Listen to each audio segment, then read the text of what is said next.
Thank you, Chris. So I'm very pleased to introduce our speaker today, Jeremy Marks. Jeremy is Director of Counseling Services at Camden Regional High School. And his presentation today is High School in the 21st Century, Educating Students Beyond the Curriculum. It has been a very busy last 10 days, sadly, for our community, but Jeremy will be presenting today on behalf of Peace Builders. And a little bit about Jeremy is that he was born and raised in New York. He has been involved with education in many different areas over the past 12 years, including Lincoln Academy in Newcastle, middle and high school facilities in Barcelona, Spain, and a high school in New York City, where I believe he was only 2 blocks away from the 9/11 attacks, which is part of what inspired him to interact with and help others. So join me in welcoming Jeremy Marks. Thank you very much, Jeremy. Me on mute. Hi, guys. Thank you so much for having me. I really appreciate being able to spend some time with you. As John alluded to, it has been a rough couple of days for us here at the high school. But having this opportunity, as I said to some of your other members, to spend some time with you is a welcome distraction. So thank you for attending. In the years, as I've grown in the beard in my years in education, it's become very apparent to me over the years that schools need to understand that our role in terms of how we educate has changed dramatically. It would be controversial to say 10 years ago that content doesn't matter. It is no longer that controversial to say it. And as a matter of fact, many in our leadership team and even all the way up to the superintendent level would say that content is only a part of how we educate in the 21st century. It's important, don't get me wrong, and if there were content teachers on this call, I probably would choose my words a little bit better, but they're not. But it has changed. And, thinking that we can do business as it's been done in the past going forward would be naive. Some of the ways that we've adapted is to incorporate internships and or work experience, getting students outside of our building, getting them involved in semester programs. Diane's a part of a program, Olympia Snow Women's Leadership Institute. These are hallmarks of how we get students outside of our building, out away from the home base.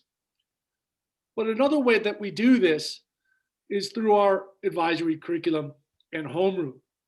It gives us an opportunity to expand upon the student experience, to get into the soft skill set that students must obtain while in high school. Thinking about making critical decisions, understanding how to be creative, understanding how to communicate at a better level. These are all essential skills that students in the 21st century must have beyond just understanding, the War of 1812 and its implications going forward. Google has kind of taken care of that for us in many ways. If a student is interested in a particular event or content area, they can find it on the internet. Teaching has evolved into, now building these soft skills. So one way that we really try to impact our students beyond the curriculum, again, is in the homeroom. And so I'm going to share my screen and start a little bit of my PowerPoint here, and so that we can talk a little bit about what this means. John sent me a preview of the advertisement or the flyer that was sent out, and seized upon the civil discourse piece that he had listed in his draft. And I thought that was extremely important to emphasize, that the teaching that we do based in advisory and or homeroom is based in a conversation. It's based in an interaction between a mentor and mentees, or an advisor and advisees. And the tenets of civil discourse are conversations that are based in truthful interactions, being genuine, being honest with one another. These conversations, we hope, spur students to understand that they have a hand in their decision making and the outcomes that they may experience. So, being productive, understanding that not only do we want to build empathy within you and understanding of issues that maybe students are facing, but that they are then empowered to do something about it. Civil discourse requires that it's audience based, that there's not just one individual like myself spewing hot air at you, but that there is an audience interacting and taking part in this conversation. And then lastly, which I think is just a huge part of any kind of meaningful group activity or any kind of didactic that's beyond just a one-to-one where there's a group involved, that folks are listening and talking. A norm that we use here at the high school in our meetings is seek first to understand, then to be understood. And that's something that we hope that we empower our students with, is that they go into these conversations from a perspective of, let me understand what is being said or the issue that's being covered before then I try to have other people understand my point of view. This is a relatively young program. It came within the last year or two and COVID, and I'll speak a little bit about the impacts of COVID and our necessity to put it on pause, but we're still growing. This is something that's very new to the high school.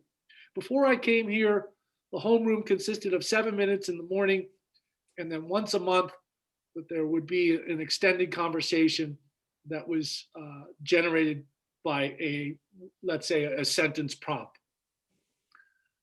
I was given the task to build that up and to find ways in which to create a true curriculum in homeroom.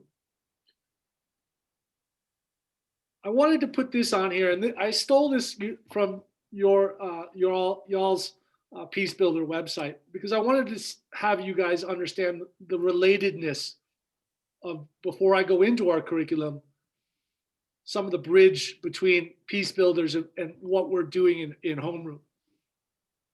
I think, good relations with neighbors, free flowing information, equitable distribution of resources. And I'm so happy to hear Caitlin, and I'll talk a little bit about what she spoke. I was just so impressed with her.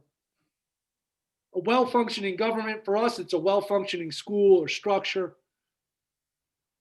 There are so many interwoven parts of what you guys are trying to do through the Peace Builders Initiative and what we're trying to do here at the high school and the homeroom. So I just wanted to point that out to you guys, that we're probably more alike than we are different, which is great. So I don't know if you can see this. It's a little hard, but if you maximize your screens, maybe you can see this. But this is our monthly curriculum in homeroom. And I'll review this with you so you can have an understanding. And then I'm going to walk away a little bit from the PowerPoint to show you some examples of the materials that we use and or videos that we use in these lessons. So you can see that the grades are above the top, 9th, 10th, 11th, and 12th. The months of the school year are to the left, September through June. In the 9th grade, we run a curriculum that's specifically based around our core values, which is an acronym known as PRIDE.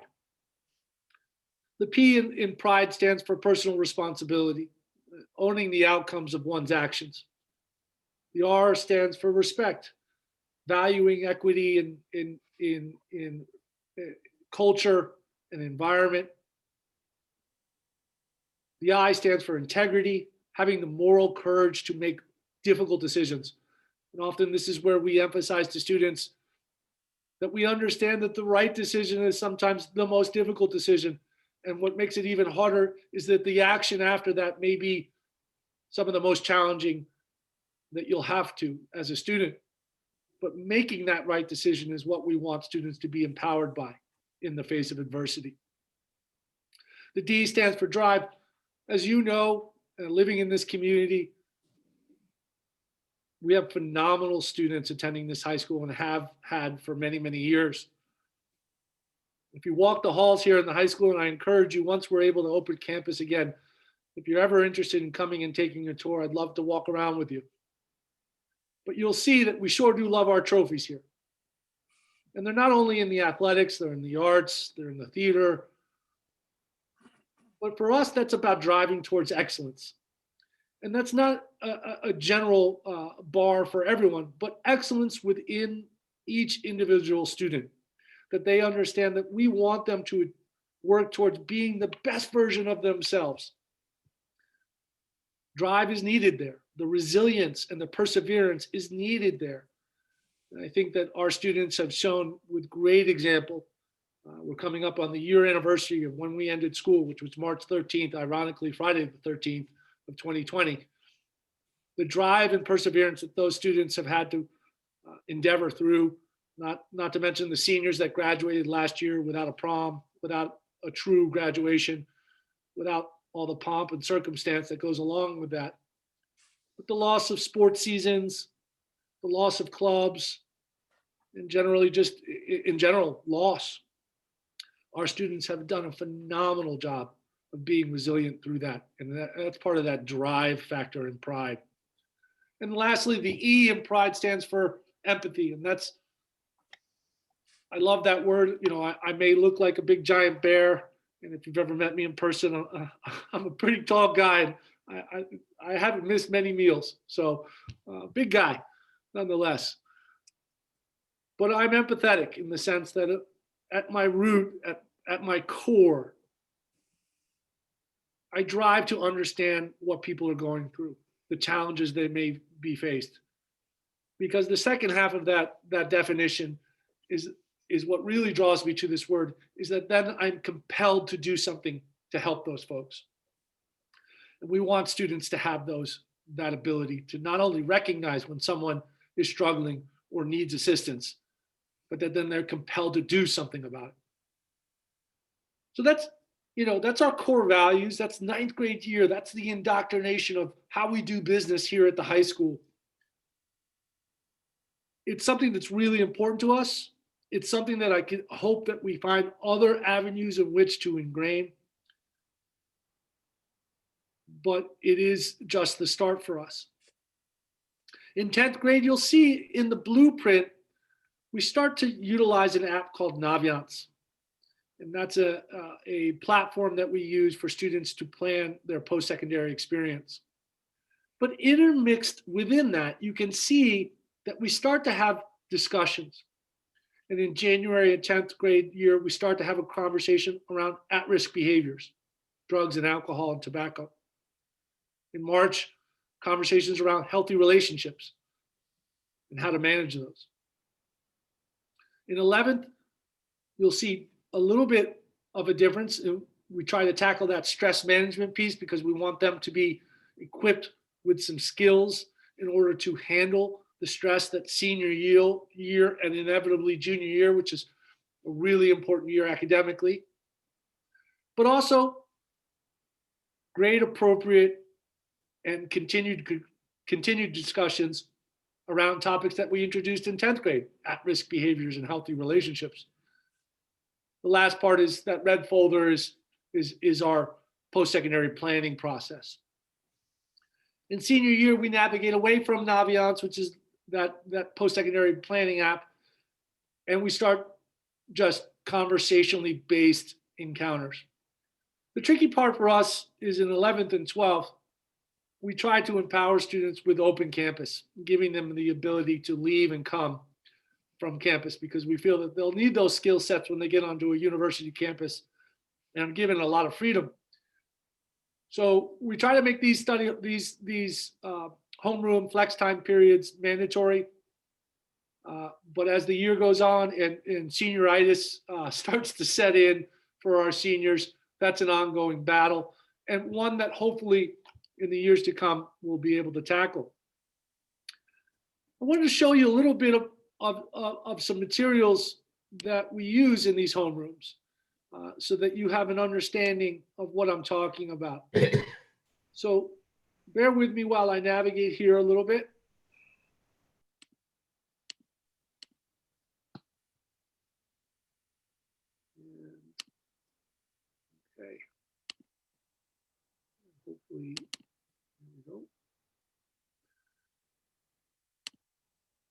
This is a copy of our strategic plan, which outlines what I just talked about for the freshman curriculum, in particular our mission statement, the PRIDE acronym, our commitment to students, and our strategic goals, which is a 5-year implementation plan. So this is posted all over the building. This is something that we want students to be ingrained in everything they do, and to be able to have frank conversations about this. And that civil discourse piece, I think, lands here for us in our commitment to our students. If you have a student at the building, or you know someone, you would know that we sure do like our surveys around here. We want to know how we're doing. We want students to hold us accountable for our actions. So those commitments are something that we really take pride in. But if our students don't see that we're living up to those commitments, we want them to challenge us. We want them to have truthful conversations with us so that we can get better. That's why we've put that on there, and that's an important part of this poster, which you'll find in every single classroom and on every single bulletin board in the building.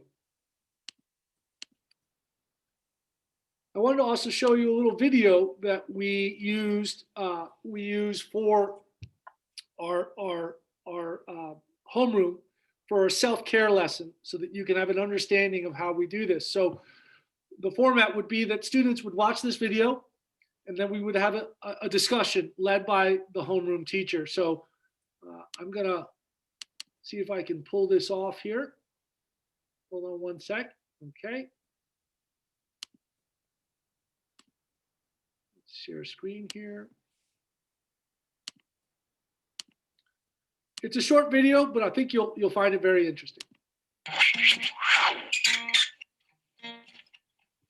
I need self-care because I can get overwhelmed pretty easily. I developed a self-care routine because I have depression. Earlier this year, my grandfather passed away somewhat quickly and tragically. I've struggled with anxiety my whole life. I deal with clinical depression. When I read about a bunch of awful crap that happens, like, it just gets me in a really, really bad mood. If I don't just set aside time for, hey, I gotta take care of myself, I just destroy myself as a human being.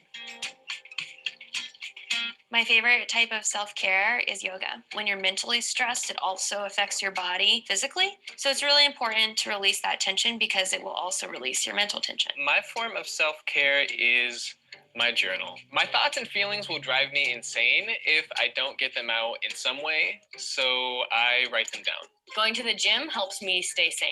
It allows me to turn off my thoughts for an hour. I find if I've had a shitty day at work, shitty day in general, and I go to the gym, I often feel better afterwards. Meditation is one of my forms of self-care. It's just so nice to be able to take a minute to just chill, to be someone with anxiety and say that you can get back in control and within 10 minutes is so wonderful. My form of self-care is playing video games. When you play a video game, you're focusing on one thing, and it's just winning and beating the level. And it sounds dumb, but having those small accomplishments, it just makes you feel a little bit better about yourself. One of my biggest forms of self-care is art and drawing and illustrating and really anything in the arts. Just to be able to put down on a pen and paper or paint untainted by anyone else's opinions.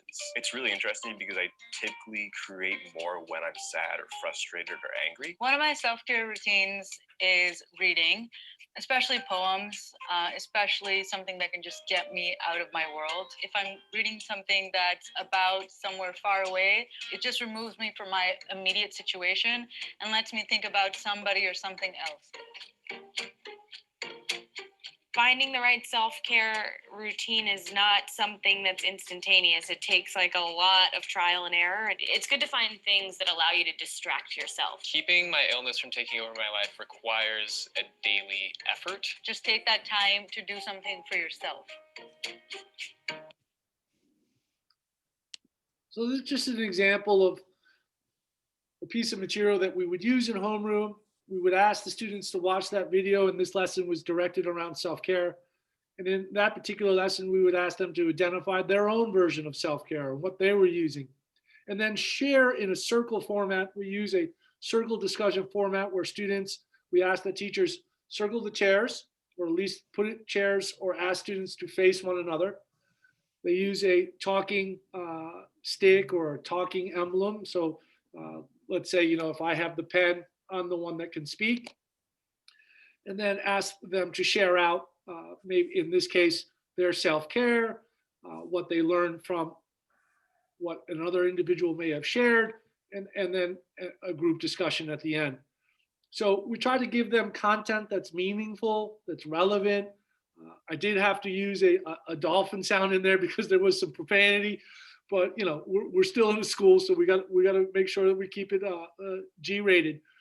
But it's something that the kids understand is real and not something that is antiquated. It's not a worksheet. It's something that they can interact with. The other piece that I wanted to share with you is our speaker series, and this was something that we put into place last year, and unfortunately had to put it on hold for this year. So last year, at the start of our fall, we decided that we wanted to have more individuals come into the building and speak to our students about topics that we felt were really important. In addition, we wanted to integrate what was called a community meeting. So let me first talk about some of the speakers that we had come in. So you can see that across the top are the different columns and the title of the speaker series, and then the name of the presenter. So we started the year off with Davey Muse, who is a former rock star, kind of great guy, high energy. It was a start to the school year, energized performance, but it had to do with students recognizing depression, recognizing anxiety, and then understanding that they had the ability to access resources and or ways in which, as Davey said, to find your shovel, to dig yourself out, to find ways to empower oneself. So we wanted the students to understand that we are giving you this ability to understand that you control your destiny in terms of finding resources. We continued that with a suicide awareness presentation by NAMI, which is a great organization. We're going to be doing something with them on March 10th this year. We followed that up by bringing in an outside organization based out of Portland. It was originally started at Bowdoin College called Speak About It. And this was in direct response to some issues that we realized were prevalent. And in particular, the concept and topic of consent as it relates to relationships and students romantically being involved with one another. We felt it was really important that the students heard from this organization because, quite frankly, there was a little bit of a shock factor. They do cut it close to the cheek in terms of the language they use, but it was real for these students. A lot of these conversations that students are having, we would be ignorant to think are at the surface level. They're, students are active in relationships and physically active. So we needed to meet them there. So we brought in Speak About It. We partnered with Knox County Community Health to do a presentation on substance use. And in March, right before we left, we had Maria Pardine, and actually missing an R there, do an author speak around her book Wrecked, which again dealt with sexual assault and consent. And so we had a presentation on the book, and then we followed that up, as we did with the Yes Means Yes, with homeroom discussions that were student-led. Again, empowering students to have truthful, meaningful conversations that hopefully resulted in some sort of invigoration to do something, to be active, to change things that they didn't like in what they were seeing. We didn't get to Choices Shape Lives, which we were marrying up with prom season. by J.C. Bakley, does a great presentation. Unfortunately, he lost his son in a drunken driving accident. And so powerful, powerful presentation. And again, we would break out into homerooms to have follow-up conversations on that. Those were the outside speakers. The community meeting was a chance for us to gather as a school, as a community, much like for folks that maybe are Quakers, like a Quaker meeting, where anyone in the room has a chance to speak on any topic they would like. We vet this because we're dealing with high school students, so they do have to submit prior to what they would like to speak about, but they have the opportunity to speak to anything, something that they want to promote, something that they saw in the community that they wanted to bring to the attention of their fellow students. It's student run for students. Again, it's another version of school in the 21st century. These are not typical. I don't think that you would find, if you went to most high schools, an advisory curriculum as in-depth as we use, married up with a speaker series. We're very fortunate in the Camden area to be able to access the Bisbee Fund, which allows us to bring a lot of these individuals into our community. But it is the new way in which to interact with students. It's education in the 21st century. I did want to put this up here because I wanted to make sure you guys had my contact information. I'd love to be able to continue this conversation. I'm nearing the end of my time here. I think I had 30 minutes and I'd like to have some Q&A for you guys. But if you're interested in continuing this conversation with me, or if you have some thoughts you'd like to share with me or some feedback, I'd love to hear that from you. I'm a former coach. And so to me, honesty brings growth, feedback brings growth.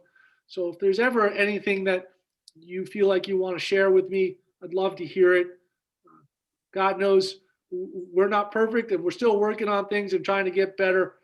And the only way we can do that is if we have truthful, honest conversations with one another in a civil manner. So I'd like to open it up for any Q&A. John, is that all right if I do that? If folks have any questions? Sure, I think Chris will make that call, but I believe that would be great.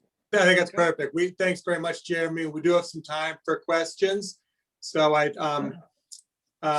be happy to. Roger Moody, go ahead, please. You're muted. Your presentation, Jeremy. I'm curious about the homeroom mix, the selection. Are those made randomly at the start of the year, or is there a strategy you use in terms of assembling one homeroom versus another?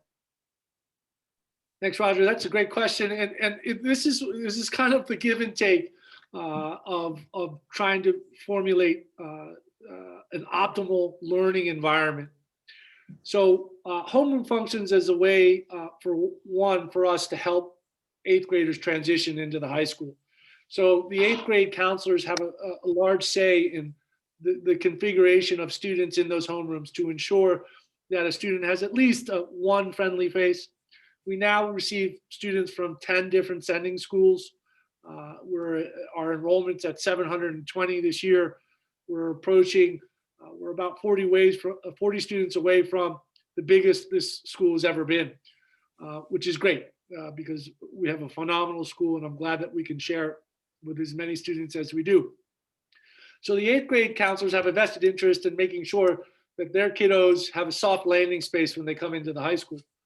I, on the other hand, would love to just play Yahtzee with those and mix all those kiddos up and have them uncomfortable for a little while and force them to interact with one another.